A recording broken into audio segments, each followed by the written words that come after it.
Ever wondered how much better a $1,000 DLP projector is than a $250 single LCD? Or what about a $3,000 UST versus a $12,000 JVC?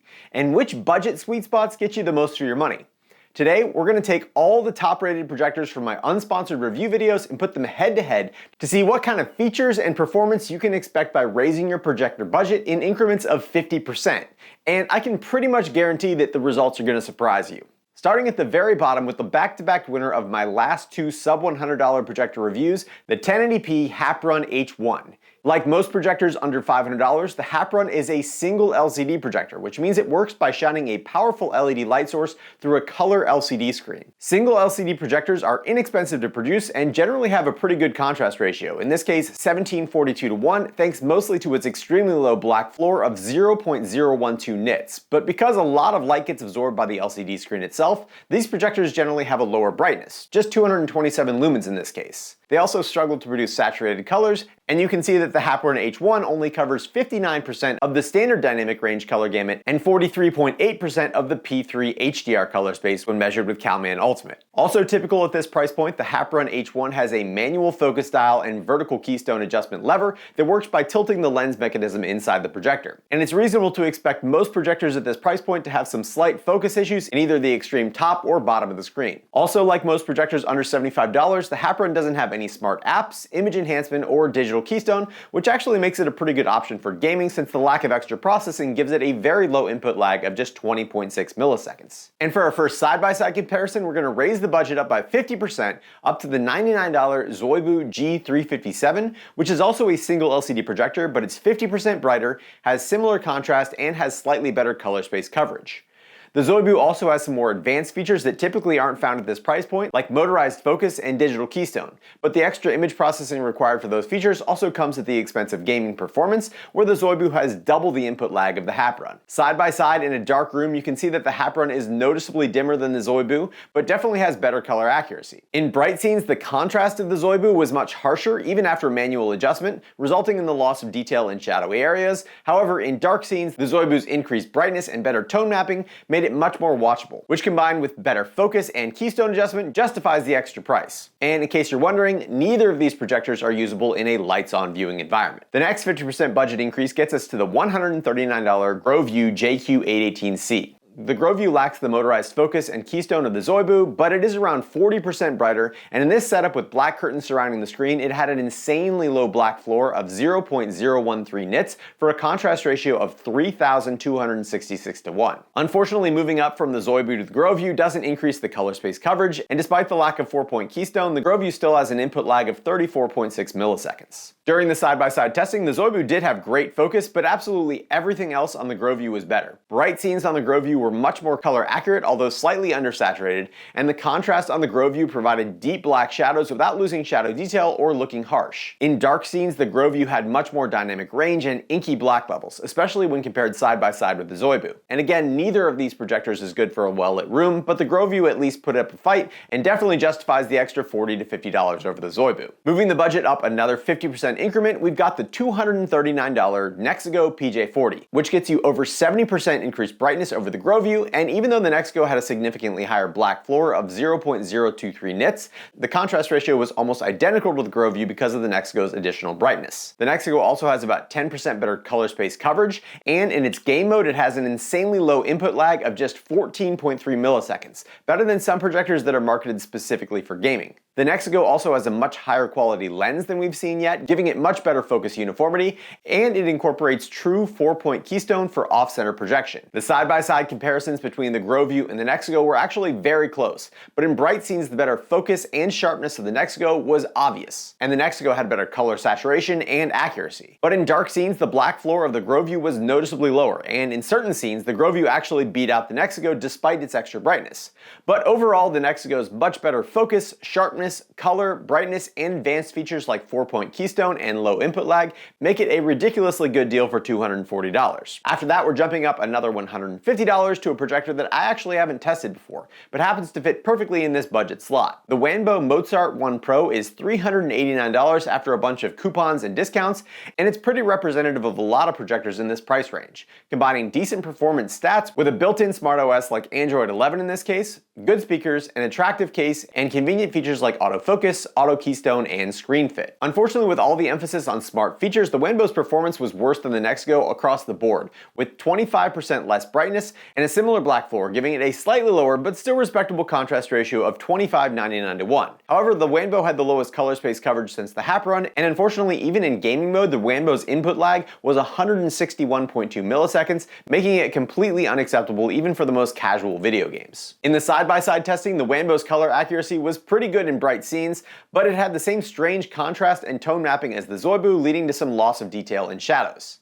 In darker scenes, the lower brightness and contrast of the Wanbo were very noticeable, and overall I thought the Nexigo outperformed the Wanbo in every single scene. So from a performance standpoint, I do not think the Wanbo is worth $150 more than the Nexigo, and despite having a high quality built-in Android operating system with Netflix support and some pretty good built-in speakers, I think your money is much better spent on the Nexigo and an Amazon Fire TV streaming stick. So next, bumping up the budget another 50%, we get to the $599 Paris Rhone 4K single LCD projector. And around this $500 to $700 price range, it's mostly 1080p bulb projectors, which are very bright but have mediocre contrast. And for a light-controlled room, the Paris Rhone's 800 lumens and 27:94:1 contrast ratio make it a better option. And a recent firmware update lowered the Paris Rhone's input lag at 4K 60Hz to just 26.4 milliseconds, making it a great option for gaming. Side by side with the Nexigo, the Paris Rhone's increased resolution was clearly visible, resulting in a significantly sharper image. Bright scenes had better dynamic range on the Nexigo, easily visible in the texture in Henry's shirt, but in dark scenes, the color accuracy and dynamic range favored the Paris Rhone. Overall, the increased resolution, smart apps, and autofocus of the Paris Rhone were a marginal upgrade from the PJ40, and while I don't think it's worth over twice the cost, the Paris Rhone is an upgrade. So it's going to move on to the next round, where the budget jumps only 25%, up to the $750 1080p JMGO N1. The N1 is the first DLP projector so far, and it also happens to be a triple laser light source, giving it excellent color reproduction at 99.3% of SDR colors and even 96.2% of the HDR color space. On standard picture mode, the N1's brightness was slightly lower than the Paris Rhone's, and unfortunately DLP projectors are generally prone to lower contrast, and the JMGO is no exception with about half the contrast of the Paris Rhone. But in addition to its nearly perfect color space coverage and much smaller size, the JMGO also has a bunch of advanced features like Android 11, automatic focus and keystone, 3D support, and MEMC, as well as a gaming mode that gives it 26.6 milliseconds of input lag at 1080p 60Hz. But in the side-by-side comparison, even though the colors of the JMGO looked great in bright scenes, the clarity of the 4K Paris Rhone combined with a 2 times lower black floor did make the image much more visually appealing, at least to me in dark scenes. And even though the N1's size and portability are appealing, the Paris Rhone produces a better overall image in a darkened room, so I'm going to move it on to the next round, where we go all the way up to the $1,179 Dangbei Mars Pro, a single laser 4K DLP lifestyle projector. And the Dangbei's main selling point is its brightness, though it also has advanced features like 4-point keystone, and it supports most 3D content types. As I mentioned, the Mars Pro's laser light source is over twice as bright as the Paris Rhone, even on its most accurate picture setting, but unfortunately it has a really high black floor of 0.183 nits, giving it a less than impressive contrast ratio of 858:1. However, being a DLP projector, the Mars Pro's color space coverage is significantly better than the Paris Rhone's. Up against the Paris Rhone 4K, the Dangbei's brightness is extremely noticeable, and when doing side-by-side testing, your eyes tend to favor the brighter projector, especially during bright scenes, and this was no exception. But in darker scenes, the Paris Rhone had enough brightness to still make the highlights pop, and more importantly, a low enough black floor to preserve detail in shadowy areas without making everything look muddy and gray. And for darkroom performance, which is mostly what we're testing here, I do think the Paris Rhone gives a better overall experience. And you can see that in a room with high ambient light, even the 1700 lumens of the Dangbei can't provide a good viewing experience when paired with a white screen, but in a room with moderate ambient light, the Dangbei does produce a very watchable image that's significantly better than the Paris Rhone. But again, this video is mostly focused on darkroom viewing, so I'm going to move the Paris Rhone on to the next round. Another 50% increase from the Dangbei gets us to the $1,797 Hisense C1, which was my overall pick for darkroom viewing in my most recent lifestyle projector video. The C1 C1 is a triple laser DLP and supports Dolby Vision, autofocusing keystone, and it's got a built-in operating system with Netflix support, but unfortunately no 3D. The Hisense C1 isn't quite as bright as the Mars Pro, but its black floor was about twice as dark, giving it a much better contrast ratio of 1,357 to 1. The C1's triple laser light source gives it excellent color space coverage at 99% of both SDR and HDR colors, or up to 203% of SDR if you enable the wide color gamut during SDR content. In side-by-side testing with the Paris Rhone, the Hisense was unquestionably better in every single scene, with excellent colors in bright scenes and a dark enough black floor that when combined with its high brightness produced easy to watch, very enjoyable dark scenes, with the black floor only becoming noticeable when the screen was almost completely black. For lights on viewing, the Hisense did its best when paired with a white screen in high ambient light, but I still wouldn't personally want to use it in those conditions, but in moderate ambient light conditions it was very watchable. And after 3 rounds, the Paris Rhone finally gets knocked out and the Hisense C1 easily moved on. And this is when things start to get really interesting.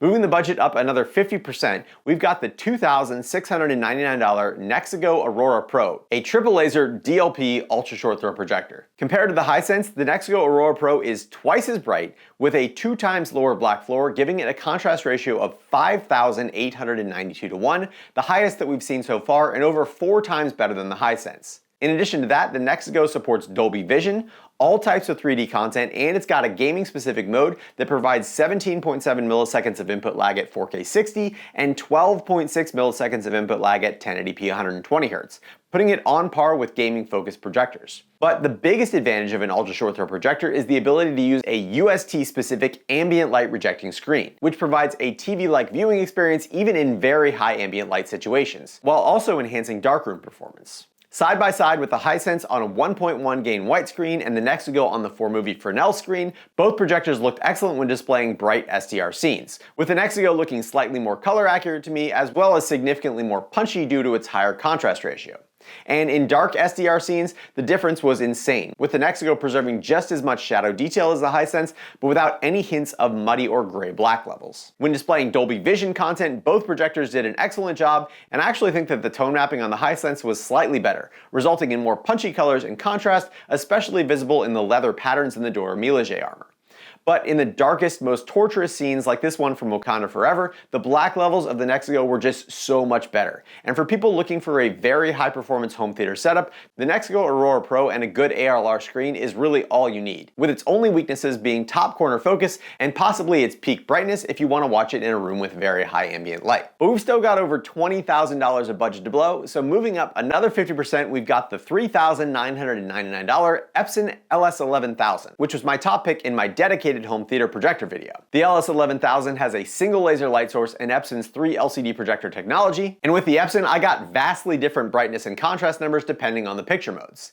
In dynamic, for instance, the Epson shuts off its laser completely when a scene is pure black, giving essentially an infinite contrast ratio, while in standard mode it gives a much more believable 2,450 lumens and a 3,600 to 1 contrast ratio, and in cinema mode it put out 1,500 lumens with a black floor of 0.027 nits, giving it a contrast ratio of 5,345 to 1, which is similar to the Nexigo. The LS11000's biggest advantages though are its high quality optics, which allow you to project a 100-inch diagonal screen from a minimum distance of 116 inches all the way back to 246 inches away, as well as motorized vertical and horizontal lens shift that give you quite a bit of flexibility when mounting your projector. And unlike the Nexigo, the focus on the LS11000 is dead sharp in every corner of the screen. The LS11000 is also excellent for gaming with 19.3 milliseconds of input lag at 4K 60, and because it's a 3 LCD projector, you don't have to worry about the DLP rainbow effect if that's something that bothers you. Side by side though, the results were extremely surprising, and based on the contrast measurements, I was expecting the two projectors to look very similar. But in dark scenes, the Epson's black levels were significantly worse than the Nexigo. Not only because the black floor looked higher, but to my eye, the blacks also had a noticeable purplish blue tint. And I cycled through all the different picture modes to try to fix it, but I never did. In HDR and Dolby Vision content, the Nexigo was even more dominant, and again, I went searching for settings to try to make the Epson more competitive because I couldn't believe what I was seeing. But I think that the Nexigo clearly proved it needed to move on to the next round, and that was even before considering lights on viewing, which as you can see is not even close when comparing a Fresnel ALR screen with a standard white screen. So that meant going back to my storage unit to get my other identical Fresnel screen, because the next budget category moves up another 50% to the $5,999 AWOL LTV-3500 Pro. Like the Nexigo, the AWOL is a triple laser DLP ultra short throw projector supporting Dolby Vision and all types of 3D. But the big difference is that the 3500 Pro is the brightest true 4K ultra short throw projector on the market at an advertised 3500 peak lumens, and I measured it at around 3200 lumens. Unfortunately though, with the highest black floor yet at 0.274 nits with enhanced black mode off and 0.139 nits with enhanced black mode on. But when using enhanced black mode, the subsequent brightness measurements are always cut in half because the laser power modulation back up to peak brightness is not instantaneous. So the contrast will realistically always be somewhere around 1300 to 1 when viewing actual content. Like the Nexigo and Epson, the LTV-3500 Pro has a sub 20 millisecond input lag, but unlike the Nexigo, the AWOL doesn't have any top corner focus issues, and the huge all glass lens on the AWOL LTV-3500 results in a very crisp, sharp focus on the entire screen. This isn't the first time that I've compared the Aurora Pro and the LTV-3500 Pro side by side,